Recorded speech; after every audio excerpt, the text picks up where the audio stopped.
Scheherazade Stories. Tonight's story is about watching and being watched.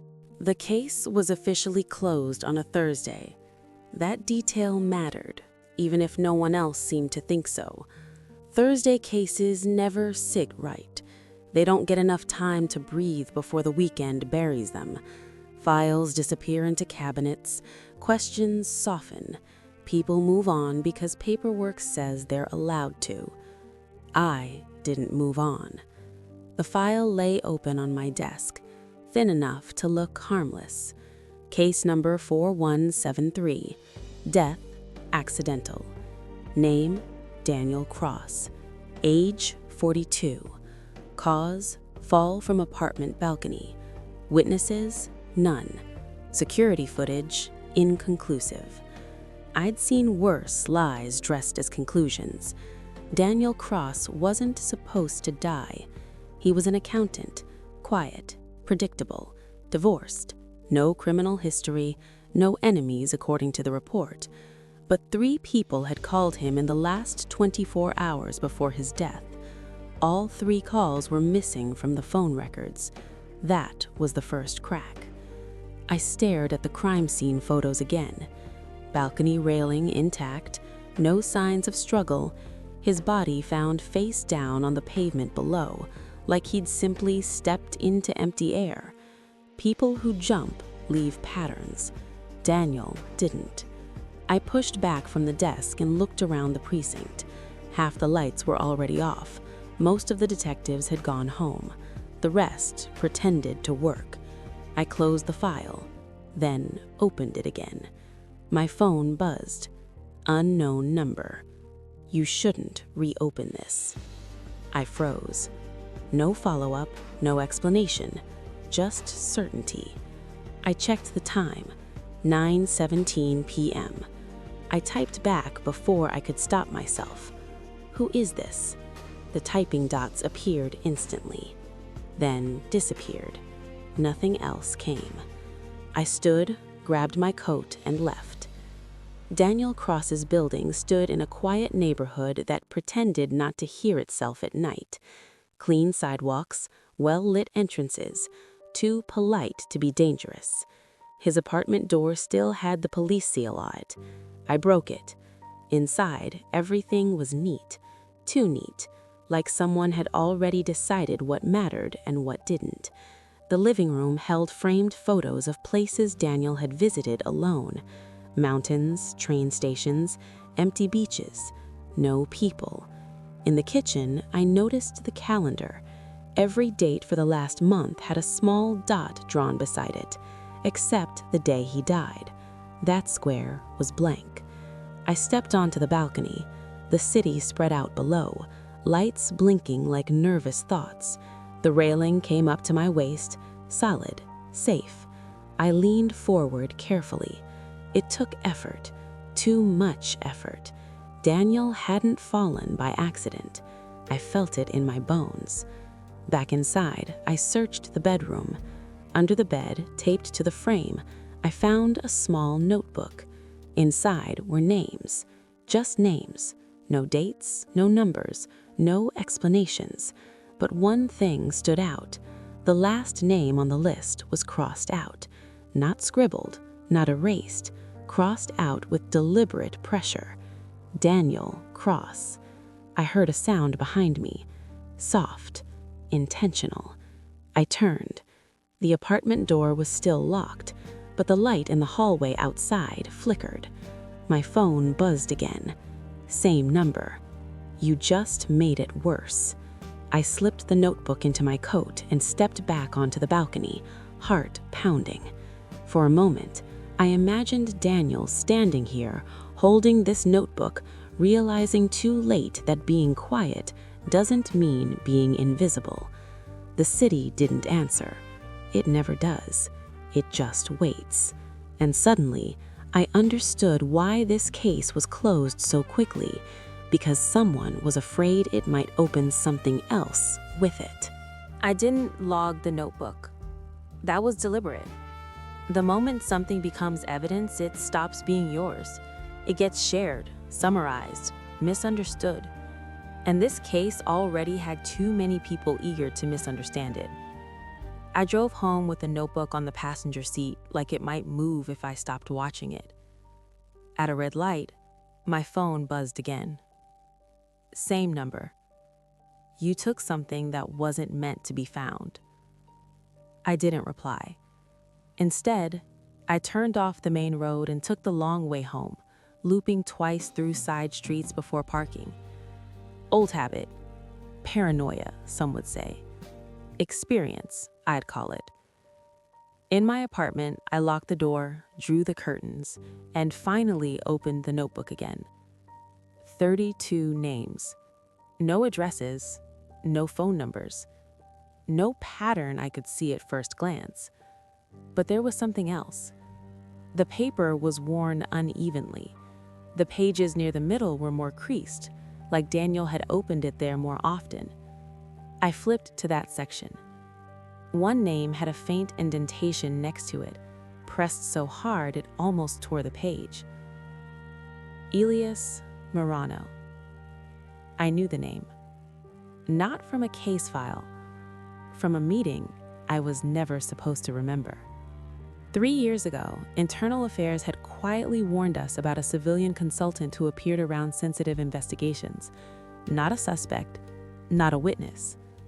A cleaner. Cases he touched went silent. Evidence misplaced. Witnesses recanted. Conclusions simplified. Elias Morano had no official record. That was the point. I searched him anyway. Nothing. No birth record, no employment history, no social media, no death certificate.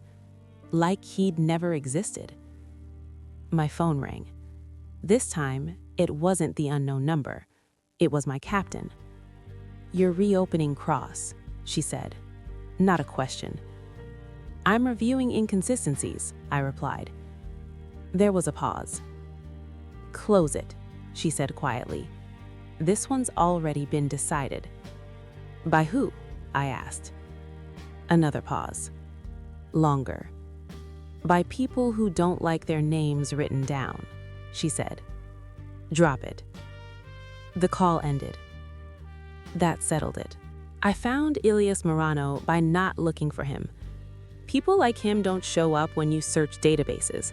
They show up when you follow absence. Every name in Daniel's notebook belonged to someone connected to a closed case. Accidental deaths, missing persons, administrative errors. All cases that ended cleanly. Too cleanly. Except one. Marla Keene. Status: missing. Her case hadn't been closed. It had stalled. I went to her last known address. The building was old, tired, and honest about it. No concierge, no cameras pretending to work, just a list of names by the buzzer. Marla Keene was still there. Apartment 2F. I knocked. Nothing. I knocked again. A chain rattled, then the door opened a crack. A woman's eye studied me. "Detective," I said, showing my badge. "I'd like to ask you a few questions." The door opened wider. Marla Keene looked thinner than her file photo. Sharper, like someone who'd learned how to disappear without leaving. "You knew Daniel Cross," she said. She laughed softly. "Everyone who mattered did."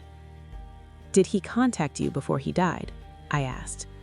"Yes," she said, "and I told him not to keep lists." My pulse jumped. "Lists of what?" "Names," she replied, "of people who clean things up." I sat down slowly. "Elias Morano," I said. Her face tightened. "So he's back," she said. "You know him," I said. "I know what he does," she replied. "He finds people who are inconveniently observant." "What happens to them?" I asked. "They stop complicating things. Sometimes they die. Sometimes they just step out of the story." "Daniel didn't step, he was pushed," she nodded, "because he didn't understand the rules." "Which are?" I asked. "You don't write names. You don't connect patterns, and you definitely don't tell anyone you've noticed. I pulled out the notebook. Her breath caught. He was making a map, she whispered. That's what got him killed. Why didn't it get you killed? I asked. She met my eyes. Because I never wrote anything down, and because I made myself useless. My phone buzzed again. Unknown number. She shouldn't have told you that. Marla saw my expression. He's listening, she said. Yes, I replied, but now he knows something else. What's that? She asked. That Daniel wasn't alone, and neither are you. Outside, a car engine started, then stopped. Slowly, deliberately. Marla stepped back from the window. You brought him here, she said. No, I replied. I brought myself. A knock nodded. Not hard, not loud, polite. I stood. And for the first time since reopening the case, I felt certain of one thing. This wasn't about Daniel Cross anymore. It was about how many names were still missing from the list. The knock came again. Same rhythm, same patience. Whoever stood on the other side of Marla Keene's door wasn't worried about time. Don't open it, Marla whispered. I didn't answer her. I moved toward the door, positioning myself slightly to the side. Old instinct. You never stand directly in front of anything you don't control. Police, I said. State your business. A pause. Then a voice I didn't expect. Detective Hale, it said. You've developed a habit of asking questions after hours. My stomach tightened. I knew that voice. Elias Morano. I opened the door. He stood there alone, mid-50s, ordinary to the point of invisibility. Gray jacket, clean shoes, calm eyes that didn't bother pretending they were friendly. You look disappointed, he said mildly. I expected backup, I replied. You wouldn't see it, he said, even if it was here. Marla retreated deeper into the apartment. Why are you following me? I asked. I'm not, Elias said. You're circling me. He stepped inside without waiting for permission, glancing around like he already knew the layout. This is a mistake, Marla said. You told me you were done. I am, Elias replied. You're the loose end, not me. I blocked his path. You killed Daniel Cross. He raised an eyebrow. No, Daniel Cross killed his own anonymity. You pushed him, I said. I offered him clarity. He stood on a balcony and understood exactly how small his influence was. My jaw tightened. And that made him fall? Elias looked at me carefully. People don't fall because they're pushed. They fall because they realize no one will catch them. Silence filled the room. You clean cases. Why? He smiled faintly. Because disorder spreads faster than truth. I slow it down. By erasing people? I asked. By resolving them, he corrected. Some lives are questions that destabilize systems. Marla laughed bitterly. That's what you call it? Elias didn't look at her. That's what it is. My phone buzzed. This time it wasn't his number. It was an internal alert. Case 4173. Status updated. Administrative review. I felt a cold certainty settle in.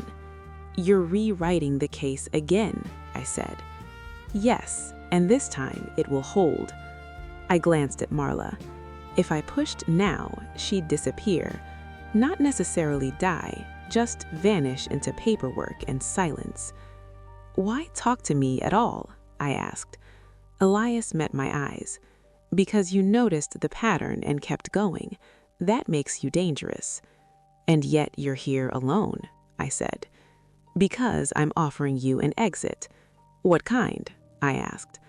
"The clean kind," he said. "You close the file, you forget the notebook, Marla relocates quietly, Daniel Cross remains an accident." "And if I don't?" I asked. Elias sighed. "Then someone else closes it, less gently." I looked at Marla. She shook her head slowly. "He means it." "I know." I turned back to Elias. "You ever make mistakes?" He hesitated, just for a fraction of a second. "Yes," he said, "when I underestimate curiosity." I stepped aside from the door. "Then you should leave, because you've been standing in mine." Elias studied me, really studied me now. "You think you've won something," he said. "No, I think you just showed up in person." His expression changed. Not fear, calculation. "Be careful, detective," he said. "Once a cleaner is visible, things get messy." He turned and walked out. No threat, no warning. That was worse. The moment the door closed, Marla collapsed into a chair. "You shouldn't have done that. He doesn't bluff." "I'm counting on that," I replied. I pulled out the notebook. "There are still names on this list, and I know now what connects them." "What?" she asked. I said they were all present at moments where a case could have gone differently. They saw something inconvenient. "And?" Marla asked. "And Daniel wasn't the end of the list. He was the warning." Outside, sirens wailed in the distance. Not coming closer, not moving away, just noise. The kind that covers up quieter work. I understood the choice now. Expose Elias and burn the system with him, or let the system survive by losing one more truth. And for the first time, I wasn't sure which one would leave fewer bodies behind. I didn't go back to the precinct. That would have been the obvious move. Log the encounter, secure Marla, pretend procedures still mattered. Elias Morano lived in places like that, in process, in expectation. So I did the opposite. I went to the records warehouse. It sat on the edge of the city, a concrete sprawl everyone forgot about until something they needed had already been buried there for years. No windows, no public desk, just endless shelves of paper and an access system that assumed no one would bother. They were wrong. I used my badge while it still worked. Inside, the air smelled like dust and resignation. Rows of files stretched out under flickering lights, each one a version of truth that had been agreed upon long enough to stop being questioned. I found Daniel Cross's file first, then the others. 32 names, accidents, suicides, administrative errors, missing persons whose cases had lost momentum. Different detectives, different years, same handwriting on the closure forms. Not Elias's. Ours. That was the moment it clicked. Elias Morano didn't erase people. He taught institutions how to do it themselves. I pulled one box after another, stacking them on a metal table until it sagged under the weight. Patterns emerged fast when you stopped pretending they were coincidences. Every case involved a moment where a witness hesitated. Every witness had tried to tell someone, and every someone had decided it was easier not to listen. My phone buzzed. Unknown number. "You won't make it out clean." I typed back. "I'm not trying to." No reply. I scanned the files, uploading everything, not to internal servers, not to one outlet, to everyone. Journalists, oversight boards, independent watchdogs, names Elias couldn't tidy up without exposing himself. The system hated noise. I gave it chaos. By morning, the story was everywhere. Not dramatic, not explosive. Worse, methodical. A slow unraveling of how cases were closed too quickly, how patterns were ignored, how accidents stacked up when no one wanted to be responsible for asking one more question. Elias didn't call. He didn't need to. The captain did. "You've destroyed careers," she said flatly. "No," I replied. "I documented behavior." "You're done. Badge, gun, everything." "I know," I said. I hung up before she could say anything else. Marla left the city that afternoon. No forwarding address. She sent one message before she went. "Thank you for making him loud." I didn't reply. I didn't need to. 3 weeks later, Elias Morano testified before a closed committee, not as a defendant, as a consultant. That was the part no one liked to admit. He hadn't broken the system, he'd optimized it. And now, with everything exposed, they needed someone to explain how it had gone so wrong. I watched the hearing from my apartment. Jobless, anonymous again. Elias looked smaller on screen, older, still calm. He met the camera once, just once. I wondered if he recognized the cost, if he understood what he'd lost. Probably not. People like him don't feel loss the way the rest of us do. They just adjust. The Cross case was reopened officially. So were 8 others. That was the compromise. Not justice, but friction. And sometimes friction is all you get. I still keep the notebook, not as evidence, as a reminder that cases don't stay closed because they're solved. They stay closed because enough people agree to stop asking. And every now and then, someone forgets that rule. That's when things get messy. That's when names get written down. And that's when the case refuses to stay closed.